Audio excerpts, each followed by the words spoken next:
तो हमारे नबी सल्लल्लाहु अलैहि वसल्लम ने हमें जल्दी शादी का हुक्म दिया, कुरान ने हमें जल्दी शादी का हुक्म दिया।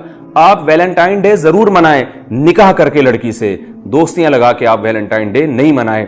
इससे आपकी नस्लें खुदा की कसम तबाह हो जाएंगी। मुआशरे में गधे घोड़ों की तरह जिना फैल रहा है, अल्लाह का कहर जोश में आएगा।